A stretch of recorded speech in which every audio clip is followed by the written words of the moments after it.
Today I'm going to talk about the Nike Wildhorse 5.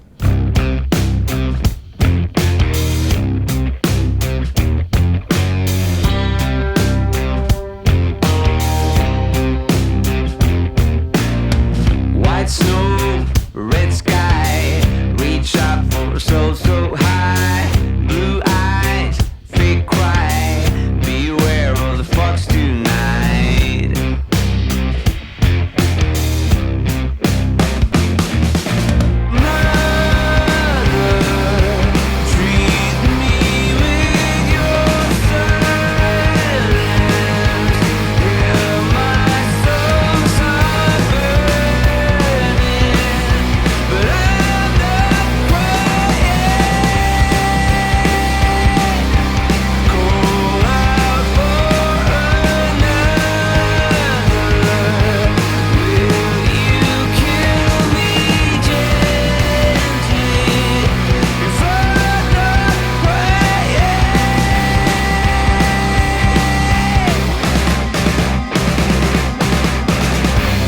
.37 miles, 758 feet of total climbing, and the average pace of about 9 minutes and 39 seconds per mile, taking the Nike Wildhorse 5 for a first run. Now this is my first Ragnar Trail Relay. You get 3 loops.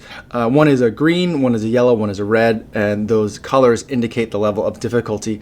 I took the Wildhorse 5 out with me for my yellow loop, which was my first loop that I would run. You all run the same loops, you just run them in different orders and maybe different times of day. So I had a daytime first loop, and it was my intermediate run, and the Wildhorse 5 held up beautifully for that run. Now before I get into my thoughts on this shoe, I do want to go over some disclosures. This was a pair of shoes that was sent to me for free.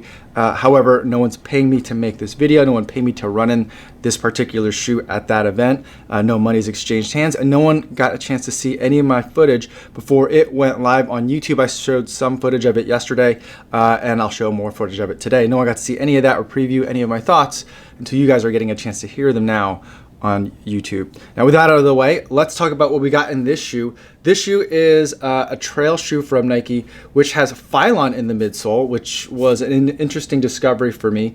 It has Zoom Air in the heel pocket and a rock plate in the forefoot here.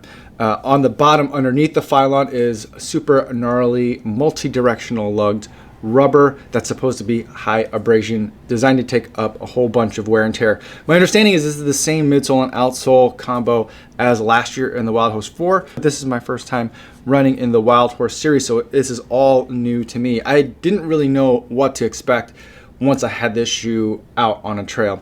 I did travel with it when I went out to Wyoming, and I did have some difficulties in the upper in terms of travel, but I think what I'm starting to realize now is my feet, I think, swell quite a bit as I travel, spending a lot of time sitting in an airplane, the pressure differences going up and down in the airplane, and then also when we got to Wyoming, the airport, I think, is 6,000 feet above sea level, and the place where we were staying overnight was 8,000 feet above sea level, and I think that just caused my feet to swell a little bit. But by the end of the first night, having worn the shoe all day for traveling and for my first night at camp, the top of my feet, right where all the laces were feeling super uncomfortable, and everything felt really tight, so I was getting nervous about the shoe. Fortunately, after spending a night sleeping and the second day, I think everything kind of normalized, at least to the extent that it could, and getting the shoe on felt really great, and I really enjoyed this upper. Very padded in a lot of places. The tongue is a little bit padded, not super cushy, but more padded than a lot of the other Nike shoes that I've been used to running in. Lots of padding in the heel, very stiff heel counter, so a lot of support in here, and there's some mesh with a lot of kind of these like waxy overlays that if you've run in the Terra Kyger or have seen that one, that's going to be very familiar in terms of the look and feel of the overlays in this shoe as well. Overall, I felt like getting the laces on, everything in there, felt very comfortable. The shoe, in terms of the design of this shoe and the feel of it on foot, felt very comfortable, nothing like groundbreaking or new. It's called the Wildhorse, but I think it's more of a workhorse shoe in terms of where it's priced, what they want you to do with it, the 8mm heel drop. I think this is just a shoe that you're supposed to be able to take out on the trails and really put through some torture. And that's what I would call what I did to it there. I know there's lots of you trail runners out there that saw the footage and thought everything out there was pretty mild. But for me, that was a pretty intense run. Felt like it was just mostly steady climbing the entire time through lots of single track. We had some open fields to get through, but also a lot of very rocky terrain, especially in some of the single track areas and on the descent. Most of the descent, well, we did a lot of climbing gradually for 4.5, almost 5 miles. The last mile of the run is where almost all of the descent happened, and it was very steep, very quick, lots of abrupt turns, lots of drop-offs. I found myself jumping a lot of the time and sometimes landing in rocks. And so really appreciated the heel plate, really appreciated the extra thickness of the rubber on this shoe. Felt like it very much protected my feet. In terms of ankle stability, I didn't have any problems. I didn't feel like I was slipping around. So a great shoe to bring with me for this exact type of terrain that I experienced. The only one thing that I would say that is probably more me than it is the shoe is that I found that because it was so rocky, and sometimes the rocks were really big, like softball size big right in the middle of the trail, is that as I'm running, I think that because it's single track, it's more like a rut, it tends to roll your foot inward, and I tend to roll my foot inward quite a bit as well. What I frequently found is that when there were large rocks and I was landing on them or landing in between them sometimes, I felt like my foot was rolling into other rocks, or maybe it's just the feeling of my foot rolling in general that was doing it. But by the end of the run, not on this right foot, but on my left foot, my left arch was really tender by the time I was done.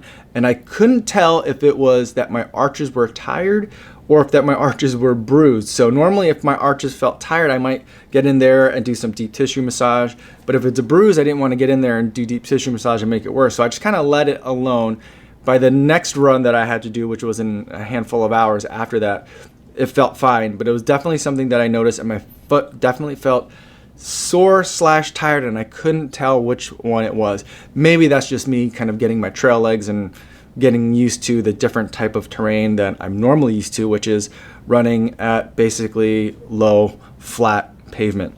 So definitely some transition for me, some being uncomfortable and getting used to a new types of thing going on here. So I'm not an expert in trail running shoes, but I did want to talk to you guys about this shoe because for those of you who are looking to start getting into trail running, like I'm starting to discover that world myself, I think this is a great place to introduce yourself.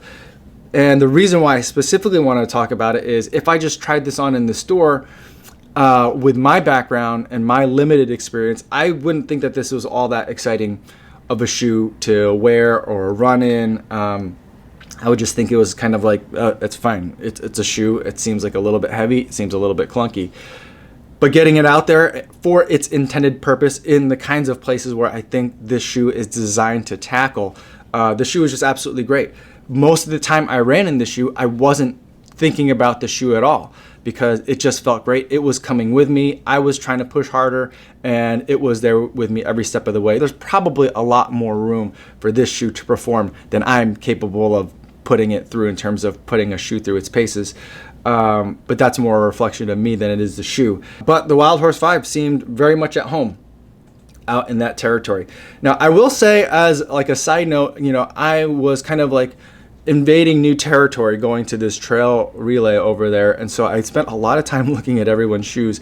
Not a lot of Nike trail shoes, or any that I recall seeing. So I felt like this shoe felt at home out there. Maybe some of you guys who are more seasoned veterans in the trail running scene can let me know whether this is more of a legit shoe or a pretender shoe or not. But for me, in terms of my experience, everything that I needed for a trail running shoe to do, this shoe seemed to do it really well. And I had a lot of fun with it. I don't know when I'll be able to run more in this shoe, and that's mainly because I just don't know how much more trail running I'll be able to fit in. I'm in the middle of my training plan for the Chicago Marathon.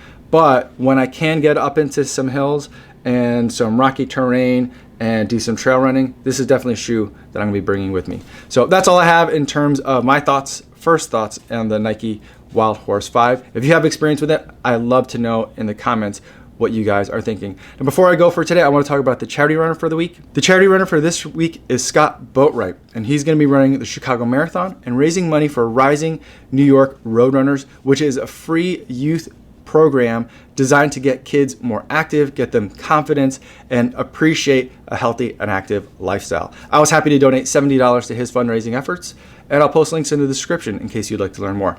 And that's all I have for today, everybody. Thanks so much for making it to the end of the video, and I'll see you guys tomorrow. Yo, what's going on?